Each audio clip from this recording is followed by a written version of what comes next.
ফিরে এলাম বিরতির পর। ভয়াবহ ভূমিকম্প রাশিয়ায়। এর উৎপত্তিস্থল রাশিয়ার পূর্বক্ষেত্র কামচাটকা পেনিনসুলা অঞ্চলে। ভূমিকম্পনের মাত্রা ছিল 8.8। ভূমিকম্পনের তীব্রতা এতটাই ছিল যে আমেরিকা, জাপান সহ একাধিক দেশে কম্পন অনুভূত হয়েছে। উপকূলবর্তী অঞ্চলে প্রায় 13 ফুট ঢেউ দেখা গিয়েছে। জারি হয়েছে সুনামির সতর্কতা। বড়সড় ভূমিকম্প রাশিয়ায়। 8.8 মাত্রার বিরাট এই ভূমিকম্পের উৎপত্তিস্থল রাশিয়ার পূর্ব ক্ষেত্র কামচাটকা পেনিনসুলা।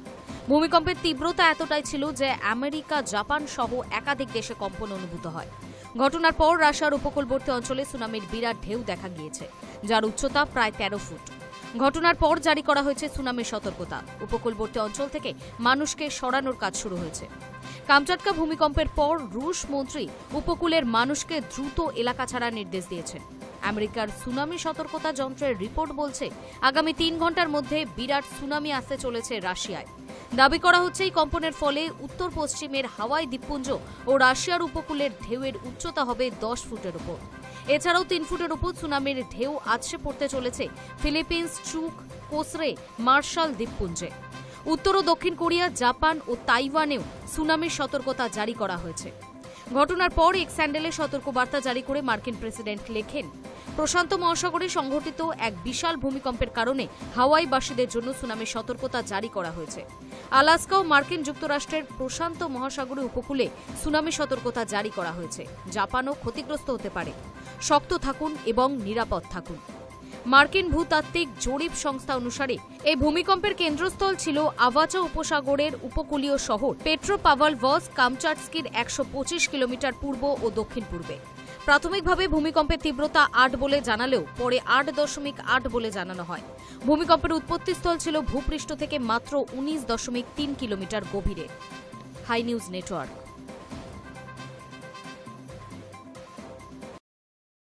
বন্যা বিধ্বস্ত বেজিং। 80,000 মানুষ ঘরছাড়া। জরুরি অবস্থা ঘোষণা করল চীন সরকার।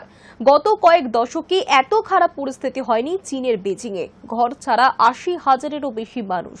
জরুরি অবস্থা জারি করেছে চীন সরকার। এখনো পর্যন্ত অন্তত 38 জনের মৃত্যু হয়েছে। 130টিরও বেশি গ্রাম বিদ্যুৎ বিচ্ছিন্ন। বন্যা বিধ্বস্ত চীনের বেজিং।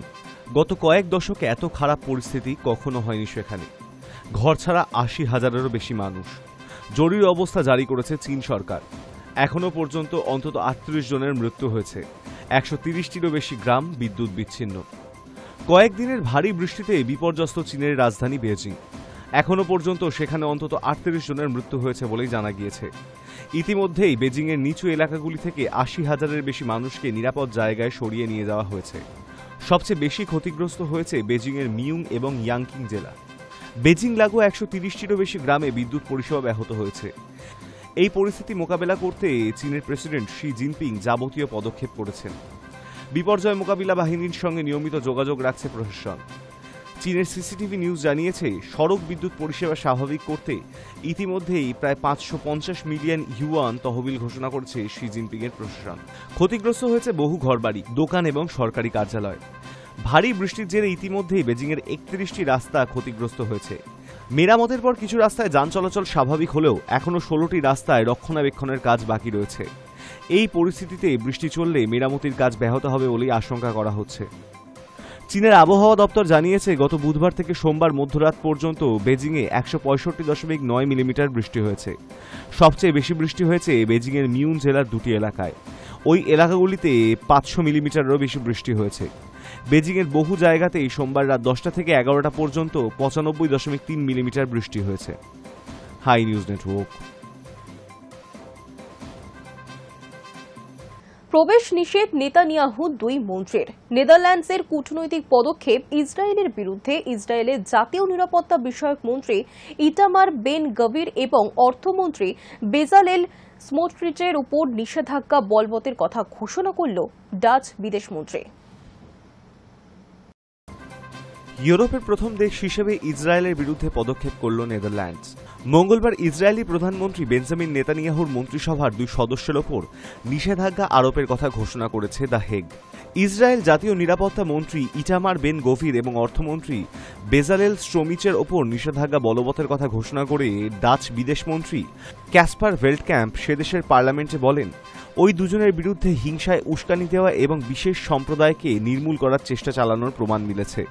তাই আমাদের দেশে ওই 2 ইসরায়েলি মন্ত্রীকে প্রবেশ করতে দেয়া হবে না। নেতানিয়াহুর ওই 2 মন্ত্রী প্যালেস্তাইনিদের বিরুদ্ধে পরিকল্পিতভাবে হিংসা ছড়ানো, জাতিগতভাবে প্যালেস্তাইনিদের নির্মূল করার অপচেষ্টা এবং বেআইনিভাবে ইহুদি বসতি সম্প্রসারণের কাজে জড়িত অভিযোগ করেন ডাচ বিদেশমন্ত্রী। তবে নেদারল্যান্ডসের নিষেধাজ্ঞাকে গুরুত্ব না দিয়ে বেন গভির মঙ্গলবার এক্স পোস্টে লেখেন, যদি পুরো ইউরোপও আমাকে নিষিদ্ধ করে তবুও পরোয়া করব না, আমি আমার দেশের স্বার্থে কাজ করে যাব। Hi news network. গত কিছুদিন ধরে চলছে নিম্নচাপ, যার প্রভাবে কার্যত ভাসছে বঙ্গের একাধিক জেলা। তবে শুধু নিম্নচাপ নয়, এবছর বাংলায় বৃষ্টি হয়েছে সবথেকে বেশি। গত 5 বছরের মধ্যে কলকাতায় রেকর্ড বৃষ্টি হয়েছে চলতি মাসে, জানালো আলিপুর আবহাওয়া দফতর। পূর্বাভাসে বলা হয়েছে, ঘূর্ণাবর্ত, নিম্নচাপ অক্ষরেখা এবং মৌসুমী অক্ষরেখা ত্রিফলা আক্রমণেই আগামী 24 ঘন্টায় ফের ভারী বৃষ্টি হতে পারে 2 বঙ্গেই। লাগাতার বৃষ্টির মধ্যে সকালে ভয়াবহ ধস নামে কালিম্পংয়ের খোলায় 10 নম্বর জাতীয় সড়কে, যার ফলে কালিম্পংয়ের সঙ্গে বিচ্ছিন্ন হয়ে গিয়েছে শিলিগুড়ি দার্জিলিং এর সড়ক যোগাযোগ।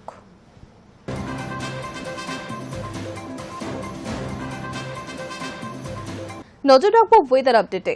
সকাল থেকেই মেঘলা আকাশ বঙ্গের, সেই সঙ্গে বিক্ষিপ্ত বৃষ্টি। বঙ্গোপসাগরে ঘনাচ্ছে নতুন নিম্নচাপ, বাংলায় ঝড় বৃষ্টির দাপট। বৃহস্পতিবার থেকে কমতে পারে বৃষ্টি, তবে বাড়বে গরম। রাজ্যে প্রবল বৃষ্টির সম্ভাবনার ইঙ্গিত আগেই মিলেছে। বুধবার দক্ষিণবঙ্গের একাধিক জেলায় ভারী বৃষ্টির পূর্বাভাস দিয়েছে আলিপুর আবহাওয়া দফতর। বজ্রবিদ্যুৎ সহ ঝড় বৃষ্টির এই পরিস্থিতি চলবে বৃহস্পতিবার পর্যন্ত। কলকাতার আকাশ সকাল থেকেই মেঘলা, বিক্ষিপ্তভাবে বজ্রবিদ্যুৎ সহ হালকা থেকে মাঝারি বৃষ্টির সম্ভাবনা রয়েছে। অন্যদিকে উত্তরবঙ্গেও বৃষ্টির পরিমাণ ধীরে ধীরে বাড়বে। বুধবার উত্তরবঙ্গের সব জেলায় বজ্রবিদ্যুৎ সহ বিক্ষিপ্তভাবে হালকা থেকে মাঝারি বৃষ্টি হবে। সপ্তাহান্তে পাহাড়ে ধস নামার আশঙ্কাও রয়েছে। বুধবার পূর্ব ও পশ্চিম বর্ধমান, বীরভূম, মুর্শিদাবাদ, নদিয়া এবং 2 চব্বিশ পরগনায় ভারী বৃষ্টির আশঙ্কা রয়েছে।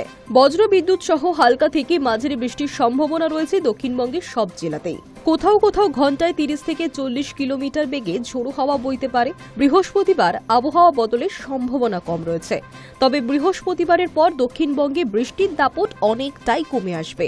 শুক্রবার থেকে আকাশ থাকবে মূলত পরিষ্কার অথবা আংশিক মেঘলা, সাথে আবার বাড়বে গরম। বাতাসে জলীয় বাষ্প বেশি থাকায় বাড়বে অস্বস্তি। Hi news network. News today এখনকার মতো এই পর্যন্তই। দেখতে থাকুন হাই নিউজ, নির্ভীক নিরপেক্ষ।